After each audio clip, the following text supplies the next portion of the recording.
সবাইকে স্বাগত। দুনিয়া আছে, আমি জুলা জুবের আপনাদের সাথে আছি। চমৎকার দুজন মানুষ আছেন। একজনের সাথে আগেই আপনাদের আলাপ হয়েছে, যদিও দুজনকেই আপনারা দুজনের মতো করে চেনেন, আপনাদের খুব প্রিয় মানুষ। এবং সবচেয়ে বড় বিষয় বলতে হয়, তারা আন্তর্জাতিকভাবেও পরিচিত, আমাদের দেশে তো পরিচিতই, এবং রিয়েলিটি শোর একটা প্ল্যাটফর্ম তারা জয়ী হয়েছেন, কেউ হয়তো রানার আপ হয়েছেন। তবে সবচেয়ে বড় বিষয় হচ্ছে মানুষের হৃদয় জয় করেছেন দুইজনই। ডান থেকে পরিচয় করাচ্ছি আমাদের সাথে দুজন, তাদের পরিচয় তারা দিবেন, নামটুকু শুধু আমি বলে দিই। আমাদের সাথে মেরু আছেন পরশ। দুজনকেই শুভ সকাল, ঈদ মোবারক। ঈদ মোবারক। এখন পরিচয় দেওয়ার পালা, পরিচয় দেন। পরিচয় যেন কাজের পরিচয়। আমি হৃদয়াল মেরু। আমরা পরিবারে আমরা 6 ভাই বোন।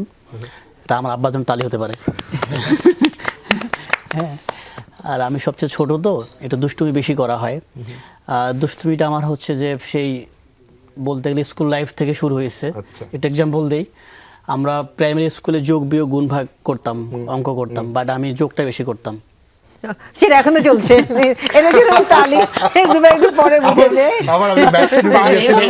হ্যাঁ, আমার ব্যাটসে ঢুকে গেছি, আমার রানটা একটু স্লো হয়ে গেছে। পরশ ভাই। আমি পরশ, আমি হচ্ছে আপনার আমরা একসাথেই বলতে পারেন আমরা কলিগ, একসাথে আমরা স্ট্যান্ড আপ কমেডি করি। আর আমার মানে স্টেজ নেম পরশ হইলেও আমার অ্যাকচুয়াল নাম হচ্ছে মোহাম্মদ বদরুল হায়দার। আমার নামের মধ্যে বদ আছে, মানে বদ দেয়া আছে। হ্যাঁ, আর আমার ইংলিশ নামের স্পেলিং হচ্ছে BADRUL। বাস স্কুলে কলেজে ব্যাপক দুষ্টামি করতাম, তো আমার স্যার প্রথমে আমাকে এটা ধরাই দিছিল যে তুই ভালো হবি কেন, তোর নামের বাংলা নামের মধ্যে বদ, ইংলিশ নামের মধ্যে ব্যাড। তো the name speaks for itself আর কি যেটা বলে। খুবই ভালো। তো এই যে আপনাদের, আমি আবার বদ না। না আপনি বদ না, আমি জানি। আপনি হচ্ছেন মিরু। এটা ওর ব্যাগেলে ছিল, যাই হোক। আমি সেটা বুঝেছি। কেমন কাটছে একটু শুনি। ভাই আমি মানে দিস ইজ ফার্স্ট টাইম যে আমি ঢাকা ঈদ করলাম। বিদেশে করেন এটা? না বিদেশে না, আমি গ্রামে করি। আমার এলাকা, আমার জন্মস্থান। বাট আমার লাইফের প্রথম বাড়ি ছাড়া, গ্রাম ছাড়া ঈদ। বাট এখানে ঈদ করতে এসে আমার ঈদের দিন যেটা হয়েছে ভাই, হ্যাঁ, নামাজে যখন গেলাম সংসদ ভবন প্রাঙ্গণে, আমার নিজেকে খুব ভিআইপি মনে হয়েছে। কেন? না, আমি রাস্তা দিয়ে হাঁটতেছি, আমার পেছনে 2টা ড্রাইভার গাড়ি। না আমার এবার মানে ঈদ আলহামদুলিল্লাহ ওকে। মানে দেখা গেছে যে অন্যান্য বার তো একটা প্রেশার থাকে, মানে সালামি টালামি অনেক একটা চাপ থাকে। তো এবার মানে যারা সালামি, আমি নিজেও ব্যস্ত ছিলাম, আর যারা সালামি নেবে তারাও হয়তো ব্যস্ত ছিল।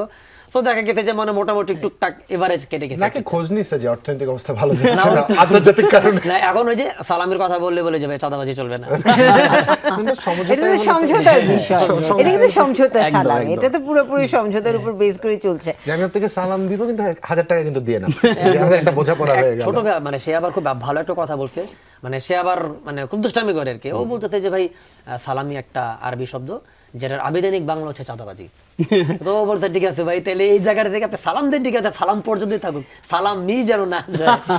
এরপর মানে এরকম যদি চলতে থাকে, তাহলে এরপর রাস্তাঘাটে আসলে বাস ট্রাকওয়ালারা বলবে যে আমাদেরকে চাঁদা দিতে হবে না, সালামি দিলেই হবে। এটা তো আরো অন্য লেভেলে ছিল। সংক্রমিত হচ্ছে পুরো ভাইরাসটা, কোভিডের ভাইরাস সংক্রমিত হচ্ছে। এই যে ভাইরাসের কথা বললো, আমরা আসলে 3 ইডিয়টসে যাব না, আমরা জানতে চাই আপনাদের মধ্যে ভাইরাসটা কবে ধরা পড়লো, ডিটেক্ট কবে হলো? মানে হাসির ভাইরাসটা। হ্যাঁ, আমি তো শুরুতে বললাম যে আমি যোগ বিয়োগ যোগটা বেশি করতাম। না, আমি আবার ওই স্কুলে মিরু যোগ রুনাটা বেশি করতাম। মিরু যোগ রুনা মানে কার নামের সাথে কার নাম যোগ করতে হবে। রুনা উনি কে? আমার বান্ধবী। এগুলো তো হচ্ছে ধরুন আমরা তো স্কুলে কি করতাম যে বেঞ্চে লিখতাম, স্কুলে গাছে লিখতাম না। তো মেরুর জন্য আমার মনে হয় কোনো গাছ ফাঁকা ছিল না, প্রত্যেক গাছে আলাদা আলাদা গাছ পর্যন্ত থাকলে ঠিক আছে, বাথরুম পর্যন্ত পৌঁছালে যাবে না। ওই বয়েজ স্কুলে যেটা হতো আর কি। আমি আমার একটা আমি বয়েজ স্কুলে পড়েছি, সো আমাকে পড়াশোনার প্রশ্ন করা যাবে না। আমি বয়েজ স্কুলে ভাই। আমার একটা জিনিস হচ্ছে যে আমার কাছে অবাক লাগে যে এই দেখবেন যে বয়েজ স্কুলের এরা মানে বাথরুমের মধ্যে লেখা রাখে, ফর এক্সাম্পল পরশ প্লাস অমুক বা জুবাইর প্লাস ধরেন আমি টিনা। তুই যে টিনার নামটা যদি বাথরুমে লিখছিস, টিনা কি জীবনে তো বাথরুমে যাবে? এক্স্যাক্টলি, আমারও কোশ্চেন দ্য সেম। টিনা তো তোর বাথরুমে যাবে না, এখানে জুবাইর প্লাস টিনা মানে। অ্যাবসলিউটলি। হ্যাঁ, আপনি কিছু বলতে না যাচ্ছিলেন। এই ভাই বললো না যে ভাই বয়েজ স্কুলে পড়তেন, তো আমি আবার কম্বাইন স্কুলে পড়তাম। হ্যাঁ, হাই স্কুল লেভেলে। তো আমার কিছু বন্ধু আবার নীলফামারী জেলা স্কুল মানে বয়েজ স্কুলে পড়তো। মানে আমরা স্কুল ছুটি হলে, বিশেষ করে গার্লসের মেয়েরা যারা গার্লসে পড়তো, স্কুল ছুটি হলে সোজা বাড়ি চলে যেত। আর আমার ওই যারা বয়সে পড়তো বন্ধুরা, ওরা স্কুল ছুটি হলে আপনাদের স্কুলের সামনে আসতো? না, আমার স্কুলের সামনে না, ওরা যাইতো গার্লসের সামনে। আচ্ছা, ওইখানে 4 পাক ঘুরতো, তারপর বাড়ি যাইতো। মানে হেলদি ওনারা হাঁটতে হয়, হাঁটার অভ্যাস করে আর তুলেছে। আপু বললো না যে ভাইরাসটা কেমন আসলো, হাসির ভাইরাসটা। ওই যে আমার স্কুল লাইফ, স্কুলে আমরা একটা কমন জিনিস করতাম, আপনিও করতেন যে অ্যাসেম্বলি, রাইট? হ্যাঁ অ্যাসেম্বলি করতে গিয়ে ক্যাপ্টেন বাসি ফু দিত যে আরামে দাঁড়াও, সোজা হও, আরামে দাঁড়াও, সোজা হও। ভাই বিশ্বাস করেন যে আমি আজ পর্যন্ত আবিষ্কার করতে পারলাম না যে 2 পা ফাঁক করে আরাম লাগে কোন জায়গায়। আমার মাথায় গেলে না। দর্শক, আমরা এর আগে এই শোতে আমাদের এই আয়োজনে হেসেছি, তবে উৎসবের এই সময়টা এরকম প্রাণোচ্ছল হাসতে পারার একটা বিশাল বিশাল বড় আমাদের সুযোগ, তাই না? অনেকগুলো স্ট্রেস আমাদের কেটে যায়, অন্তত গত 2-4 দিনে যে স্ট্রেস ছিল সকালে ফ্রাস্ট্রেশন কেটে গেছে। frustration কেটে যায়। পরশ ভাই, কাটছে কেমন ঈদ? আলহামদুলিল্লাহ ভাই, ঈদ ভালো কাটতেছে। আর আমার হয় কি জানেন, মানে এখন আপনি খেয়াল করবেন হয়তো বা গত বছরের সাথে আমার এই বছরের মানে ফিজিক্যাল কিছু চেঞ্জ আসছে, আমি আরো অনেক স্লিম হয়েছে আগের চেয়ে। বাহ। এখন আমাকে অনেকে বলে বাজেট টান পড়েছে। বাজেটের টান না, মানে মেন কথা হচ্ছে আমার মাশাআল্লাহ আমার বাচ্চাটা হচ্ছে হাই বাজেটের রানার। হ্যাঁ মানে উসাইন বোল্ট কি ভাই, মানে উসাইন বোল্ট হচ্ছে গিয়ে ধরেন মানে অবাক হয়ে যাবে আর কি। মাশাআল্লাহ ওর পিছনে দৌড়াতে দৌড়াতে আমার ফিজিক্যাল এক্সারসাইজটা খুব ভালো মতো হয়ে যায়, ওর পিছনে পিছনে দৌড়াদৌড়ি করি। তো বাচ্চার সাথে আলহামদুলিল্লাহ ঈদটা ভালোই কাটতেছে। বয়স কত হলো রে? 3.5 3.5 বছর। তার মানে 3.5 যদি উসেন বোল্টকে ছুঁয়ে ফেলে, আমাদের জন্য একটা গোল্ড অপেক্ষা। বাবাকে দৌড়াতে দৌড়াতে দৌড় বাবা হয়ে যাবে আর কি। মানে বাবা অল টাইম দৌড়ের উপরে থাকে, ছেলে অল টাইম দৌড়ের উপরে থাকে। না আমার কমেডিতে আসার বিষয়টা একটু মানে আর কি, আমি একদম ছোটবেলা মানে হয় না যে একটু দুষ্টামি তো করতামই, এটা একদম মানে বাই বর্ন এটা ছিল। কিন্তু হয়েছে কি, আমি ছোটবেলা অনেক ভালো না মিমিক করতে পারতাম। ধরেন আমাদের বাসায় কোনো আমার একজন আত্মীয় আসছে, হ্যাঁ উনি কোনো একটা বিশেষ একটা ভঙ্গিতে কথা বলছে, তো উনি চলে গেলে এরপর না আমি ওনাকে মিমিক করতাম, ওনার মতো করে কপি করতো। যখন মানুষ এই জিনিসটা মজা পেত তখন আমাকে মানে ধরেন এই ওই ভুলবের মধ্যে একটা কথা বলে দেখাতো, বাবুল মামার মতো কথা বলে দেখাতো, এরকম করতো। তো একটা সময় পরে স্কুল কলেজ মানে যখন স্কুলটা প্রায় শেষের দিকে, তখন খেয়াল করলাম কি যে যখন আমি একটা নর্মাল কথা বলি, আমি এমনভাবে প্রেজেন্ট করি জিনিসটাকে, মানুষ খুব মজা পায়। তো তখন তো আসলে বাংলাদেশে আপনার মানে স্ট্যান্ড আপ কমেডি কোনো প্রোগ্রামও ছিল না, পাশের দেশে একটা স্ট্যান্ড আপ কমেডি প্রোগ্রাম হইতো, ওইটার বিশাল বড় ফ্যান ছিলাম। তো তখন একটা আশা ছিল যে বাংলাদেশে যদি কখন এরকম হয় তখন ডেফিনেটলি পার্টিসিপেট করব। তো কলেজ টলেজ সব জায়গাতেও মানে খুব এই জিনিসটা চললো। ইউনিভার্সিটিতে যখন উঠলাম তখন সুযোগটা আসে, তখন বাংলাদেশের একটা মানে ন্যাশনাল একটা প্রাইভেট একটা চ্যানেলে পার্টিসিপেট করে সেখানে ফাইনালিস্ট হই। দেন পাশের দেশে যাই, আলহামদুলিল্লাহ ওইখানে একটা ভালো পজিশন নিয়ে আসি। তারপরে বাংলাদেশে এখনো পর্যন্ত আলহামদুলিল্লাহ টুকটাক না মানে ছোটবেলা থেকে ফ্রি দিয়েছে, এখন ভাবছে যে কেন, যখন এটা এনক্যাশ করাই যায় তাহলে why not? অনেক ফ্রি সার্ভিস দেওয়া হয়ে টাকার গেছে। হিসাব। একদম আবেগ ভালোবাসা বলে কিছু নাই, সব টাকার হিসাব। কিচ্ছু না ভাই। এই যে আমি একটু বলি যে ভাই বলুন যে মিমিক করতো, মানে মিমিক্রি, রাইট? তো আমিও মিমিক্রি করতাম। ভালো মিমিক করে কিন্তু। আমি হাই স্কুল লাইফটাতে বেশি করতাম। আচ্ছা। মানে এই যে ঈদ চলছে না, ঈদের সময় আমরা বাংলা সিনেমা দেখতাম, হলে গিয়ে দেখতাম। তো আমার খুব মনে পড়ে যে আমি ওই সময় সিনেমা দেখে এসে গল্প করতাম যে কি দেখে আসলাম সার্কেলে বসে। তো তখন যে নায়ক, যে ভিলেন, যে ভোকালে কথা বলতো, আমি ওইটা করার চেষ্টা করতাম। আচ্ছা। তো ওই আড্ডা মারতে মারতে ওরা ভাবছে কি তুই তো একদম ঠিকঠাক ফুলন কপি করতে পারছি। হ্যাঁ। যেমন আমাদের একটা প্রিয় নায়ক আছে একজন, ওমর সানি, আমার খুব ভালো লাগে ওনাকে। একটু যদি কিছু এই মুহূর্তে মাথায় আসে, সানি ভাই হয়তো আর দেখবেন পরে। না সানি ভাইকে আমি খুব শ্রদ্ধা রেখে ভালোবাসি। বলি। তা দেখবেন যে উনি যেভাবে কথা বলে, একটা সিনেমা দেখলাম, নামটা ভুলে গেছি, তো বলতেছে যে ভালো নাম তো ভুলে গেছি। না সিনেমার নাম, আচ্ছা, বলতেছে যে না বাবা না, আমি সৌমিককে ভালোবাসি বাবা, সৌমিককে ছাড়া আমি বাঁচবো না বাবা। এই পাপা, সৌমিককে যদি আমার বুকে ফিরে না দাও, আমি বাড়ি থেকে চলে যাবো বাবা। সৌম্য উপর থেকে নেমে এসে শোবে। আমি চোখ বন্ধ করে শোনাচ্ছি, বোঝার চেষ্টা চেহারাটা করছিলাম। বসানোর চেষ্টা হ্যাঁ, করছিলাম। একদম মনে হচ্ছে যে হ্যাঁ না, সানি ভাই বলছে। শুধু এখানে শেষ না, এখানে আবার আমাদের কিংবদন্তি ভিলেন তারকা এটিএম শামসুজ্জামান, উনি কি করতেন বলছে যে আগুন বেশি লাফালাফি করিস না, পেছনে তাকাইয়া দেখ, তোর বন্ধুর বাগানে বন্দুকের নল ঠেকানো আছে, আমার লাগে মস্করা করস, গায়ে তেল হইছে, চাবুকের মার খাইলে তেল সুয়াই সুয়াই উঠবো। অসাধারণ, অসাধারণ। এরকম কপি করা হতো কিনা পরে? না আমি অ্যাকচুয়ালি কখনোই ওইরকম টিচারদের কপি করতে? সেলিব্রিটিদেরকে কপি করতাম, বাট টিচার বা হচ্ছে আমার আত্মীয় স্বজন এদেরকে খুব ভালো করে কপি করতাম আর কি। মানে আমাদের এক ইউনিভার্সিটিতে এরকম একটা কাহিনী হয়েছিল যে মানে আমাদের তো তখন হোয়াইট বোর্ড ছিল, তো সামনে স্টুডেন্টরা, তো আমাদের এক টিচার ছিল, নাম হচ্ছে হাসিবুল আলম স্যারকে আমি মানে খুব ভালো কপি করতে পারতাম আর কি ইউনিভার্সিটিতে পড়া অবস্থায়। স্যারের একটা মুদ্রা দোষ ছিল, কথার মধ্যে ইউনো আনস্ট্যান্ড এরকম এরকম বলতো আর কি। তা আমি বলছি কি রে ভাই এরকম করে কেন, মানে এটা তো মানে তা আমি হচ্ছে কি আপনার হোয়াইট বোর্ড পিছনে ছিল, আমি স্যারের মতো করে পোলাপানরা দেখাচ্ছি দেখ স্যারের কেমনে ইয়া করতে মিমিক করতে, স্যার চলে আসছিল ধুম সে করতেছে, পোলাপান প্রথমে হাসলো, এরপরে একটা কেউ হাসতেছে না। আমি চিন্তা করলাম আমার পারফরমেন্স কি খারাপ হচ্ছে, আমি কি রে হাসে না কেন, অরিজিনাল কপি চলে আসছে। পিছনে ঘুরে দেখি যে স্যার তাকে, স্যার বলতেছে হ্যাঁ খুব একটা খারাপ হয়নি, ট্রাই করলে আর একটু ভালো হবে। স্যার খুব ভালো ছিল, স্পোর্টি ছিল আর কি। ইউনিভার্সিটি লাইফের স্যার বলে হয়তো এই ছাড়টুকু দিয়েছেন, স্কুল কলেজে হাই স্কুলের স্যার হলে তাহলে ছাল তুলে ফেলতেন, বেতের সাথে দেখা হয়ে যেত। ছাল তুলে ফেলতেন, ছাড়টা ছাল হয়ে যেত তখন। এই আমরা ছাড় সবকিছু মাথায় রেখে এখন যেটা করতে যাচ্ছি একটা ব্রেক নিতে চাচ্ছি। আমাদের একটা ছোট ছোট বিরতির সময় আমাদের হয়েছে। দর্শক, সকালের বাংলাদেশ দেখছেন আপনারা। আজকের সকালের বাংলাদেশ যে কোনো সকালের বাংলাদেশের চেয়ে একটু ব্যতিক্রম, কারণ ওই যে উৎসবের সকালের বাংলাদেশ, আপনাদের প্রাণের সকালের বাংলাদেশ, আমাদের সবার সকালের বাংলাদেশ। আমার সবচেয়ে বড় বিষয় হচ্ছে হাসাহাসির সকালের বাংলাদেশ। বিরতির পর সকালে বাংলাদেশ আপনাদের সবাইকে স্বাগত। রুনি আছি, আমি সাথে আছি জুবাইরও আছি। আমাদের সাথে দুজন চমৎকার অতিথি আছেন যারা আমাদের হাসাচ্ছিলেন। বড়স ভাই আছেন, মেরু ভাই আছেন, যাদের সাথে আমাদের আলাপচারিতা চলছিল। এবার একটু অনেক সিরিয়াস নোট। হ্যাঁ, দিনের কত শতাংশ সময় আপনারা সিরিয়াস থাকেন? সিরিয়াস থাকি আমরা। থাকি না এরকম সিরিয়াস কোয়েশ্চেন শুনলে আরো বেশি। ঘরের মানুষ আপনাদের সিরিয়াস কখন কখন নেন? ভাই তুমি বলো তোমার প্রবলেমটা হয়ে গেছে, ও তুই তো আবার বিয়ে করছিস। না, না, না। তো মানে হয় কি জানেন, আমার বউ আমাকে নিয়ে কমপ্লেন করে আমি নাকি কোনো কিছুতেই সিরিয়াস না। এর তুমি কোনো কিছুতে সিরিয়াস না, ইভেন দেখা গেছে কি মাঝে মধ্যে আসলেই ভাই আমি নিজেও বুঝি কাজটা আমার ঠিক হচ্ছে না। ধরেন কোনো একটা জিনিস একটা সিরিয়াস ইস্যু কথা বলতেছে, হ্যাঁ আমি এমন ভাবে ওর দিকে তাকাই থাকি, ও মনে করে যে আমি ওর সাথে ফান করতেছি, কমেডি করতেছি, এই নিয়ে ধরেন ক্যাচাল হয়ে যায়, তুমি কোনো কিছুতে সিরিয়াস আর উনি কন্টেন্ট পেয়ে গেল মাঝখানে। হ্যাঁ, সত্যি serious। এবং মজার ব্যাপার কি আপনি জানেন, আমি কিন্তু আমার একটা কমেডির একটা স্কিট হচ্ছে, মানে আমরা স্কিট বলি তো ধরে একটা 3-4 মিনিটের একটা ইয়াকে, ওই স্কিট আমি অলরেডি আমার বউ নিয়ে করে রাখছি, কিন্তু এখনো সাহস পাচ্ছি না চাইছি করার। আজকে আমরা সাহস করতে পারি যদি বাড়িতে ফেরার খুব বেশি তাড়া না থাকে। লাইভ করার পরে লাইফটা আমার ওই তো এই কারণেই বলেছি, বাড়ি ফেরার যদি খুব তাড়া না থাকে আমরা করে ফেলতে পারি। দুপুরবেলা আমার বাসায় খাওয়ার একটা নিমন্ত্রণ আমরা দিয়ে দিতে পারি। একবেলা মাত্র একবেলা। না, দুপুরবেলা খুবই দায়িত্বটা বাজে নিতে পারি আর খুব কি। বাজে অফার। আচ্ছা, ওই যে মিরু ভাই, এই যে পরিবার নিয়ে ছেলেদের একটা বিশাল যন্ত্রণা হয় না? আমরা মাঝে মাঝেই খালি শিখি আর শিখি, আমাদের শিখায় আর শিখায়। আপনার তো এই অভিজ্ঞতা নাই? না, ওই দেখে শিখেছেন না বড় 5 ভাইয়ের কাছ থেকে? না, হ্যাঁ, বড় 4 ভাইয়ের কাছ থেকে দেখে শেখা হচ্ছে। হ্যাঁ, বাসায় ওই জন্য থাকি। তিনি আর আগাতে চাচ্ছেন না তো বিষয়টা একটা নিয়ে। কমন কথা বলি, যেটা আমি ইদানিং খুব ফিল করছি, যে আমার বাড়িতে আমার বড় ভাই, হ্যাঁ, বড় ভাই আর ভাবি, তো ভাবির সাথে মানে মায়ের তো একটু টুকটাক তো তর্ক হয়ই।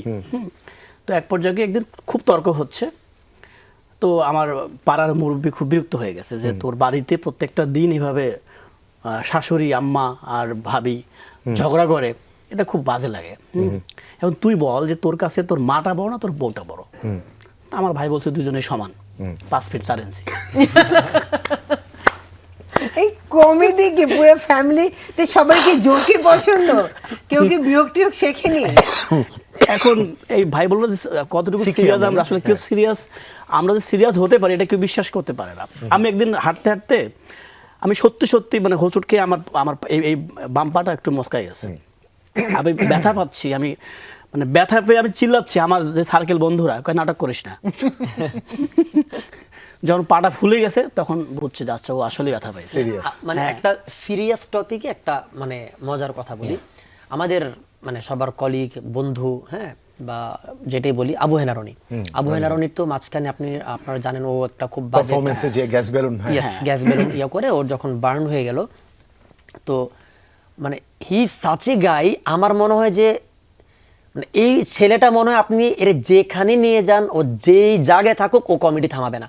আমরা তো ভাই তাও কিছু কিছু সময় একটু সিরিয়াস কথা বলি, মানে ওর দিয়েও সম্ভব না। ও হচ্ছে আপনার বার্ন ইউনিটে নেওয়ার পরে ওকে আপনার ওই মানে স্বাভাবিকভাবে এখন আমাদের বন্ধু কলিগ আমরা গেছি, ওরে দেখতে গেছি, তো প্রচুর মানুষ গেছে, অনেকে গেছে।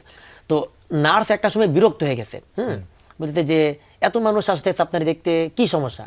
তো ও নার্সের উত্তর দিছে, প্রথমবার পুরছি তো এই জন্য সবাই দেখতে আসতেছে, দ্বিতীয়বার পুলের কেউ আসবে না। না, ভাই মানে ও ওর সেন্স অফ হিউমার তো আসলে এটার মানে এটা মানে বলার কিছু নাই, Gifted একদম। গিফটেড মানে আমি বলবো যে দুই বাংলায় মানে রনির লেভেলে কেউ নেই। কিন্তু এই যে বললাম যে সিরিয়াস, আমরা তো তাও টুকটাক সিরিয়াস কথা বলি, বা আমরা যখন একসাথে আড্ডা মারি, আমি তারপরে মিরু, শাওন ভাই, রনি বা আরো যারা যারা আমাদের সার্কেলে, আমরা সিরিয়াস হইতে পারি না চাইলেও। ধরেন চারজন খুব সিরিয়াস একটা বিষয় কথা বলতেছে, একজন এমন একটা কথা বলো, শেষ, বেলুন ফেটা গেল। এমন অবস্থা। এই যে ভাই রনি ভাইকে নিয়ে বললো না, আমি একটা এক্সাম্পল দিই। রিসেন্ট হচ্ছে যে রনি ভাইয়ের ইউনিভার্সিটির একদম কাছের একজন বন্ধু মারা গেছেন, তো সেখানে আমিও ছিলাম ঢাকাতেই। তো যখন লাশ ভাই গাড়িটা যখন যাচ্ছিল, আমরা বিদায় দিলাম, তো যাওয়ার পর সবাই একখানে দাঁড়াইছি, সবাই তো একটু শোকে আছি, রনি ভাইও খুব মানে শোকে আছে, সব কিছু মিলে আমরা মানে স্মৃতি শেয়ার করতেছি। তো রনি ভাই ফোনটা বের করলো, বের করে মানে মেসেঞ্জারে ঢুকছে, কয় দেখ লাস্ট হচ্ছে যে ওর সাথে আমার কী কী কথা হয়েছে।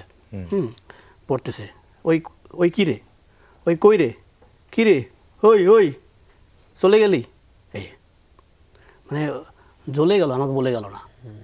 মানে এমনভাবে সে কথাগুলো বললো যে মানে হৃদয় ছুঁয়ে যাওয়া। হ্যাঁ, মানে তো আমাদের ব্যস্ত জীবনে আমরা অনেক সময় অনেকগুলো সম্পর্ক গুরুত্ব দিয়ে দেখি না, তারপর একদিন সামাজিক যোগাযোগ মাধ্যমে সবুজ বাতিটা জ্বলা বন্ধ হয়ে যায়। একদম রিমেম্বারিং।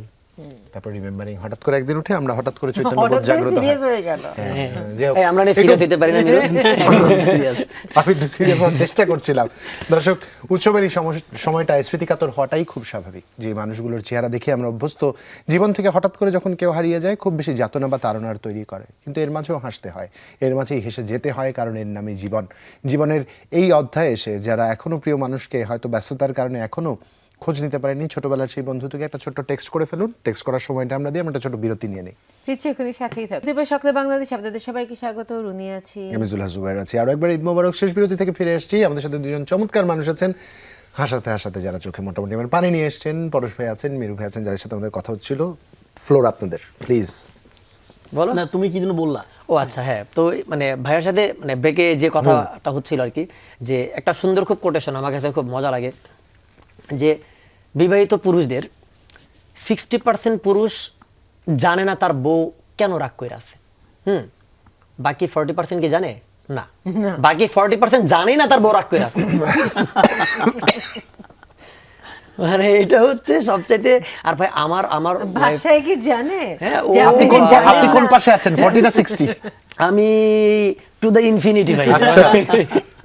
তবে আমার বউয়ের সাথে আমার মানে সম্পর্কটা জোস আর কি, মানে আমরা খুব যেমন ঝগড়াঝাটি হয়, আর আমরা হচ্ছে চেষ্টা করি প্রতি 4 মাস থেকে 5 মাসের মধ্যে একটা ট্যুর দেওয়ার জন্য। হ্যাঁ, তো ঢাকা মানে ঢাকার বাইরে যেসব জায়গায় আর কি। তো আমার ওয়াইফের সাথে ওই যেটা হয়, ওর একটাই কথা যে আমি নাকি রাগী, মানে যে সিরিয়াস মোমেন্ট যেটা বললাম, ওই সিরিয়াস মোমেন্টও নাকি কমেডি করি। আরে ভাই, আমি কমেডিয়ান, তুমি তো যাই না বুঝো কমেডিয়ানটা বিয়ে করছো, মানে আর কি তুমি আশা করো? মানে সে পয়সা টয়সা ছাড়া সারাক্ষণ কমেডি দেখতেছে। তবে খুব ক্রিটিক না, আমার কমেডি হয় না, আমার কমেডি ভালো লাগে না। আমি মাগনা দেখতেছো তো, পেমেন্ট দাও, তারপরে দেখাই দিবি কমেডি কারে বলে। পয়সা দিয়ে দেখলে মূল্য বোঝা যায়। একদম একদম। আর তাহলে আপনি জীবনে এই পাট চুকাচ্ছেন না কেন? শুরু করবো। আচ্ছা, পড়তে? হ্যাঁ, না, এটাতে যারা শুরু করেছে 20-25-100 বছর আগে, তারাই শেষ করতে পারেননি। আপনি শুরু আমাদের করে- কাছে একজন আছেন অবশ্য, কে? ও স্যাম্পল হিসেবে বসা। ও আচ্ছা, এই হচ্ছে তাহলে আমাদের শোরুম হচ্ছে গোডাউন নাকি এরকম? Exactly. আচ্ছা আচ্ছা, সিরিয়াস না, জানতে চাই শুধু নর্মাল কৌতুক। আমরা কিন্তু একটা কালচার বড় হয়েছে, যখন আমরা কৌতুকের ক্যাসেট কিনতাম, Yes. আমরা শুনতাম কৌতুক। এই কৌতুক এবং স্ট্যান্ড আপ কমেডির মধ্যে বেসিক জায়গায় ডিফারেন্সটা কোথায়? আচ্ছা আচ্ছা, মিরু বল, তারপরে না না, আমি বলি যে কৌতুক আর স্ট্যান্ড আপ কমেডি অনেক পার্থক্য। আমরা স্ট্যান্ড আপ কমেডি যেটা করি কি, আমরা লাইভ সিচুয়েশনে অনেক কথাবার্তা বলি, সামনে অডিয়েন্সের সাথে ইন্টারাপ্ট করা, কোনো কিছু ঘটলে সেটা নিয়ে কথা বলা। কিন্তু কৌতুক যেটা হচ্ছে যে, কৌতুক হচ্ছে যে অনলাইনের হয়, কৌতুক হচ্ছে যে একটা কৌতুক জেনে পড়ে তারপর পারফর্ম করতে হয়। তো কৌতুক আর স্ট্যান্ড আপ কমেডি সম্পূর্ণ আলাদা আমার কাছে মনে হয়। যে এটা যেমন আমি বলি কৌতুক অভিনেতা আর স্ট্যান্ড আপ কমেডি কিন্তু এক না। আমি যদি বলি কৌতুক অভিনেতা বলতে আমাদের বাংলাদেশের দিলদার, টেলিস আহমদ, তারপর কাজল ভাই, হ্যাঁ। আর স্ট্যান্ড আপ কমেডি বাংলাদেশে কারা? আবু হনার রয়, নাবিদ ভাই, পরশ ভাই, যারা লাইভ সিচুয়েশনে কথাবার্তা বলে, তো তারা তো মানে ইনস্ট্যান্ট স্যাটার করে, অনেক কথাবার্তাই বলে, কিন্তু কৌতুকে তো সেটা হয় না। কৌতুক হচ্ছে যে একটা স্কিট নিয়ে পারফর্ম করা হয়। হ্যাঁ, আমার মনে চমৎকার হয় একটা কথা basic, বলেছেন। ভাইয়া, আমার বেসিক পার্থক্য, আপু যেটা বলেন বেসিক পার্থক্যটা আমার ধারণা, মানে আমরা অনেকদিন ধরে করতেছি, তো আমরা মানে কৌতুকের জিনিসটা হচ্ছে একটা পার্টিকুলার জিনিস নিয়ে আপনি কথা বলবেন, আর স্ট্যান্ড আপ কমেডি হচ্ছে whether you can relate to ইট।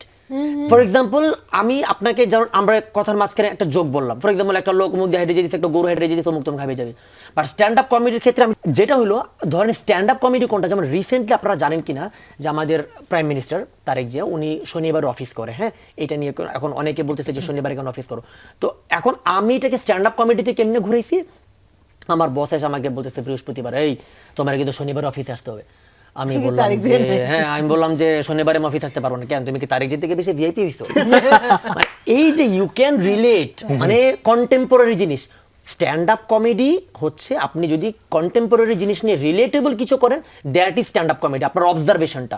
আর কৌতুক বা জোকস বলতে ওই যে কাটকাট জোক, একটা লোক আরেকটা লোককে বলতেছে, একটা লোক হেঁটে যাচ্ছে, this is joke, this is the basic difference. একটা বড় বিষয় যেটা হয়েছে, আপনারা যখন স্ট্যান্ড আপ কমেডির প্রচলন শুরু করলেন আর কি, মানে এই বঙ্গে যখন প্রচলনটা শুরু হলো, একটা জায়গায় পার্থক্যটা মিলেমিশে একাকার হয়ে গেছে। অনেকে স্ট্যান্ড আপ কমেডি করতে যেয়ে বিষয়টাকে এমন একটা পর্যায়ে নিয়ে গেছেন যেটা আর কোনোভাবেই না, বিনোদন পর্যায়ে নেই, না, এবং এটাকে পুঁজি করে অনেকে রোস্টিং শুরু করেছেন, যেটা আসলে আর কোনো ইথিক্সের মধ্যেই আর পড়ে না। কোনো মানে পর্যায়েই আসে না, একদম বিশ্রী লেভেল, এটা পার্সোনাল অ্যাটাকের পর্যায়ে চলে যায়। রোস্টিং এর কথা আপনি যেটা বলেন আর কি, ভাই আপনি চাইলে অনেকবার, আমরাও তো রোস্ট করি, আমরা যখন স্টেজ প্রোগ্রাম করি তখন ধরেন আমি পারফর্ম করলাম, ফর এক্সাম্পল আপনারা 3 জন হচ্ছেন অডিয়েন্স, হ্যাঁ, আপনি আমার জোকে বেশি হাসছেন, ওনারা 2 জন জোস হাসছে, আপনি একটু বেশি হাসছেন, আপনি আমাকে Yes, roast করবেন। এবার আমি আপনাকে ধরবো, এবার আমি আপনার সাথে রোস্ট করব কোন পয়েন্ট পর্যন্ত, ওই যে ব্রেকিং পয়েন্টটা পর্যন্ত।